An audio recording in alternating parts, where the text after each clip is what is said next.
Dans le prochain épisode de Demain nous appartient. À l'hôpital, une prise d'otage provoque la panique.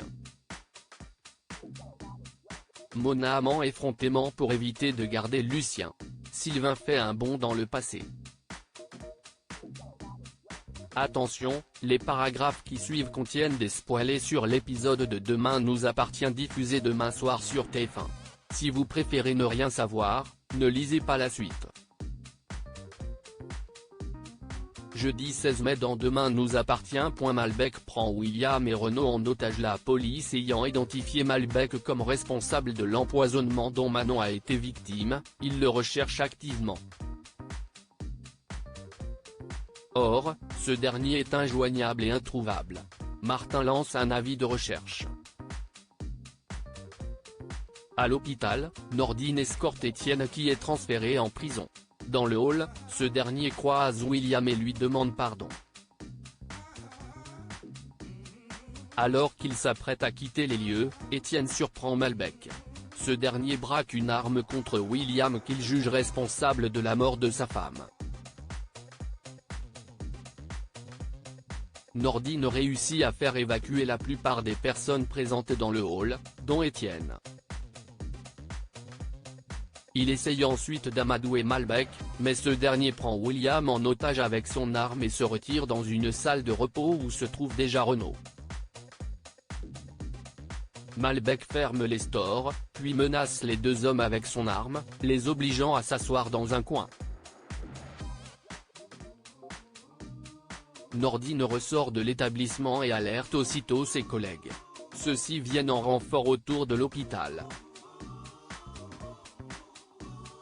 Nordine transmet toutes les informations à Karim qui décide d'appeler le raid. Au même moment, Marianne et Victoire viennent également sur le parking de l'hôpital afin d'apporter leur aide à la police. Marianne veut essayer de raisonner Malbec à qui elle a annoncé la mort de sa femme la veille. Mais Karim l'en dissuade, expliquant que Renaud a également été pris en otage. Ne pouvant pas compter sur la présence d'un négociateur avant 2 heures, Karim essaye de joindre William et Renaud sur leur portable. Malbec finit par décrocher l'un d'eux. Karim lui demande de lui passer les otages, qui lui confirme brièvement qu'ils ne sont pas blessés. Karim interroge ensuite Malbec sur les vivres qui sont à leur disposition. Comme il manque de nourriture, le capitaine de police propose de venir lui en apporter en main propre. En attendant, William propose à Malbec d'épargner Renaud en le laissant sortir. Il déclare que la mort de sa femme est entièrement de sa faute. Alors que les policiers s'avancent dans le couloir, Malbec décide d'accomplir sa vengeance en tirant sur William. Au dernier moment, Renaud s'interpose. Sylvain reprend le travail au petit déjeuner. Sylvain annonce à sa femme qu'il va enfin reprendre le travail. En effet, cela fait quelques semaines qu'il a mis de la pub pour son activité et qu'il a repris contact avec d'anciens clients. Christelle est très fière de lui. En réalité, Sylvain est loin d'être ravi d'avoir François comme premier client de la journée. De son côté, Christelle est dispensée de travail et rentre chez elle, profitant de la terrasse avec Bruno. Elle lui confie sa fierté de retrouver le Sylvain qu'elle a connu il y a des années. Le soir, Sylvain rentre en affirmant que cette première journée lui a donné la pêche.